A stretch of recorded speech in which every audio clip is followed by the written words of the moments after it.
Genetics, what's the most important aspect, whether it's mental or physical, to make a champion in your mind? Mental. Because if you don't have that mental attitude, you'll never make it. Because the essence of life is growth. The essence of life is growth. To do the best you can. The more you do, the more you get. The more you do, the more you do. The more you do, the more you get. The more you do, the more you.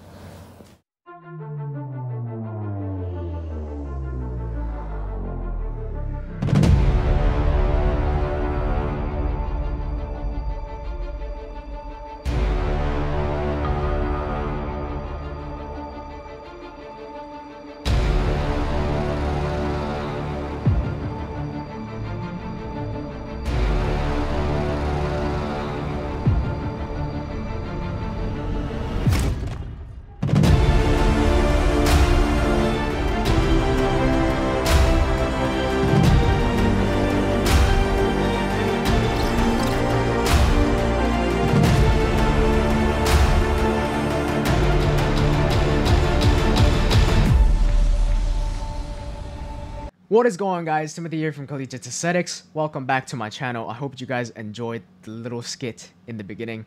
Today I'll be explaining in detail how exactly did I lose 10 pounds in the span of 41 days, or a little less than 6 weeks.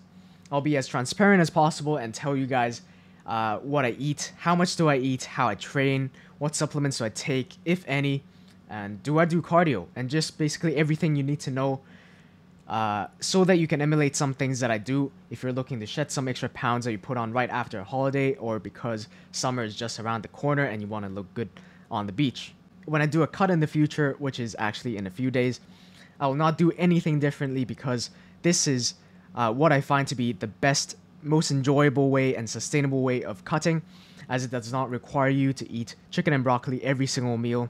I still can eat pancakes, burgers, chicken wings, stuff like that. And you don't have to do cardio every single day. Anyways, without further ado, let's jump right into my day 1 physique.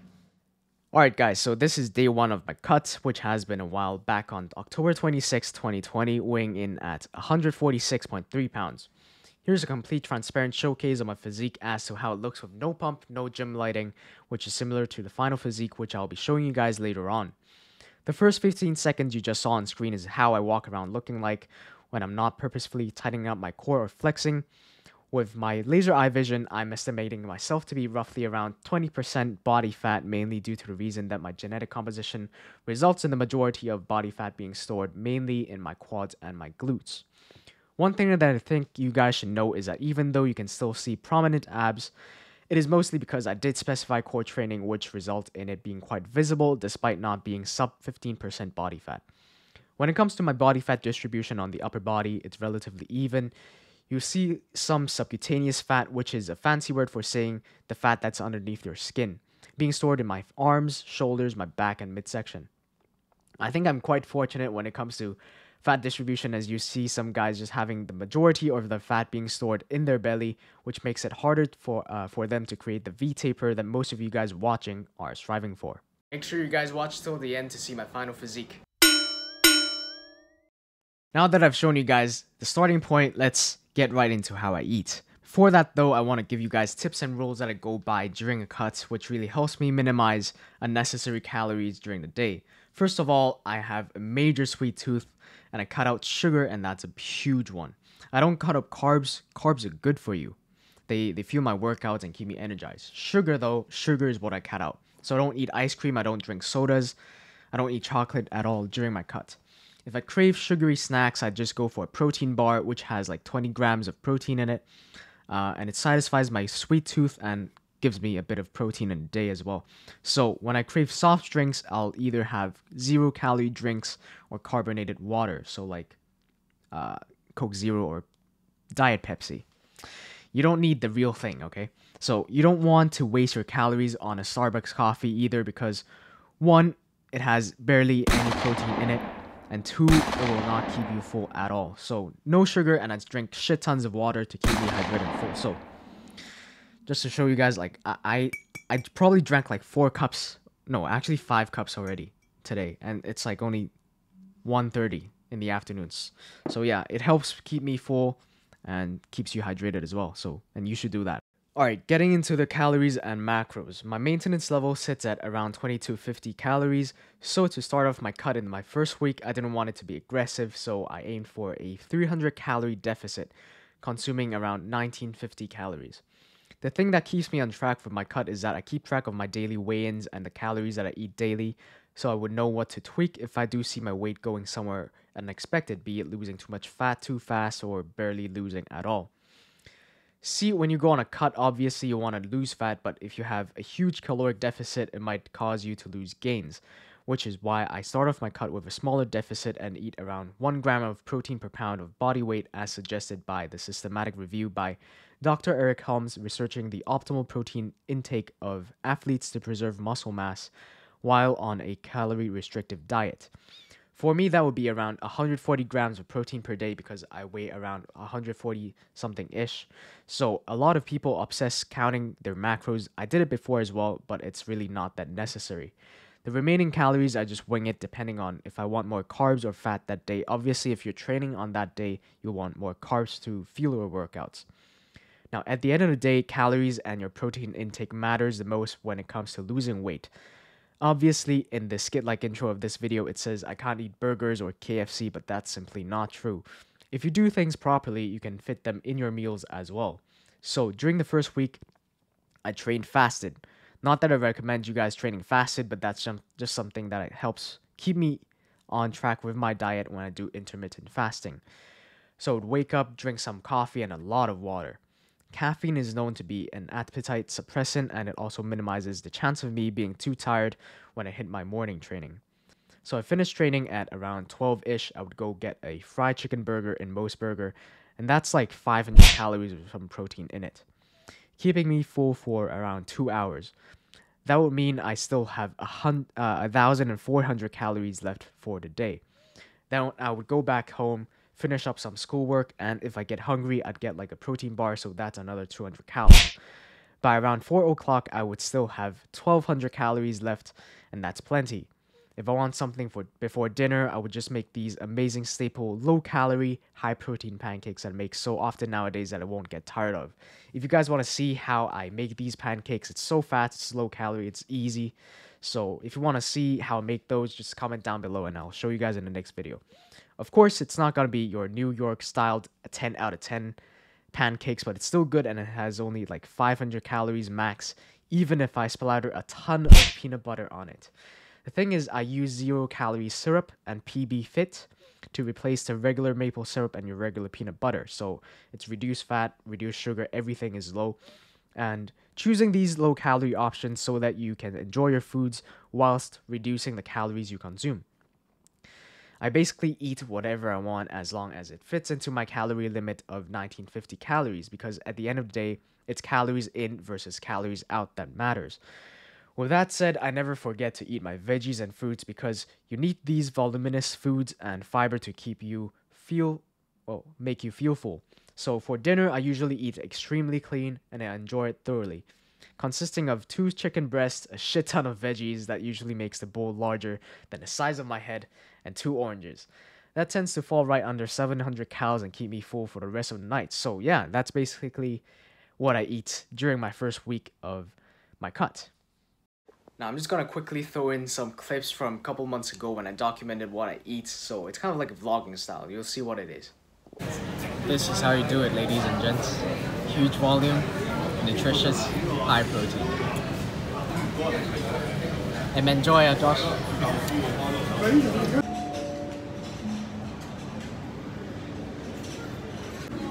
Just finished a heavy chest workout. Now everyday meal. Look at this. Extra veggies, chicken breast protein, sufficient carb source. Let's go. You never get tired of this. Trust me. Guys, one tip. If you want to be shredded, just get shredded chicken. And you need to shred your chicken on your own. November 24th, 5 weeks into the cut, still eating burgers. 6 pounds down, strength still going up. It's possible, guys. Let's go. Guys, guys, it's November 25th, exactly one day after I had the burger. Yesterday I was still in a caloric deficit, eating at around 1900 calories. Jump in here real quick. On screen right now, you'll see that my jawline is sort of coming through. And 5 weeks in the cut, I'm still eating around 1900 calories. So honestly, you don't need quite big of a deficit, okay? And yeah, so everything I keep track on my Excel sheet, and obviously I don't just eat the same things every day. Sometimes I rotate, lunch I won't have a burger. Sometimes I'll just have, a chicken breast with some rice with a lot of veggies as well, which I eat in Fairwood. You'll see in the next video. Just slightly above that. It's like 1906 yesterday, but I still hit a caloric deficit, so that's good. Still in the middle of my cut. I'm pretty sure today I'm still gonna be weighing lighter than yesterday. So let's... Alright, just weighed in. I'm gonna be showing you guys in a sec. Weighing at 139.5. To those of you who didn't know that you can eat these delicious savory foods and still be able to lose weight, right? All you have to do is just count your calories and probably your macros as well for the best results, okay? This is amazing in terms of cutting, and you can still enjoy these delicious foods, right? That basically wraps up the nutrition part of my cuts. So every 3 to 4 weeks I would decrease my calories, and I would be eating around 18 to 1900 calories because my metabolism will slowly decrease according to my lowering body weight. So that is it. Now moving on to my training. Training is extremely simple. I train on my push-pull leg splits. So push-pull legs, rest. So one rest day every week. On my push days, I would be focusing on my chest, shoulders, and triceps. On my pull days, I would be focusing on my back and biceps. Leg days, I'll be focusing on quads and hamstrings. And no, I do not train calves because Seuss said small calves are aesthetic, and I do agree with him. Also, if I grow calves the size of, water balloons, I would look shorter than I already am right now. So I do not want that. Anyways, I focus mainly on my compound lifts. So like my bench press, I bench twice per week on each of my push days. And on my leg days, I would always do squats. So 2 squatting times per week. As for deadlifts, it's more like I wing it. So mostly I'll do once. And if I feel like strong on the other pull day as well, I would do twice per week. And yeah, that's basically it.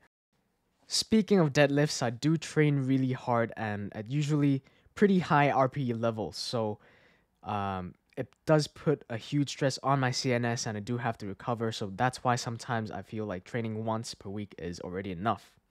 And plus, I do 2 times bench and 2 times squat every single week, and that's also pretty heavy.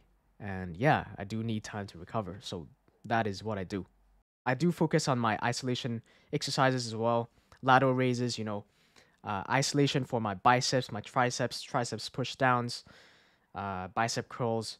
You can't really go wrong with that. So I do focus on that as well. And that's basically it. As for abs, I do not train them anymore. I used to train them a lot, but now I realize that they're pretty prominent even though I'm above 15% body fat.